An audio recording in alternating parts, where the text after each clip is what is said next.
Bună ziua, dragi pescari! Astăzi vreau să vă prezint o mulinetă de la Fele, mai exact o mulinetă pentru spot, cu mărime de 16.000, tambur metalic, care vine echipat cu 3 clipsuri metalice. Tamburul nu este adânc, ca și grosime de fir 0,25 350 de metri și 0,35 280 de metri, cu frână rapidă.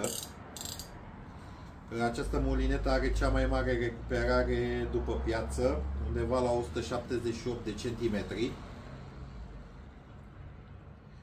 8 plus 1 rulmenți, ca și greutate undeva la 670 de grame, 673 de grame, așezarea a firului conic,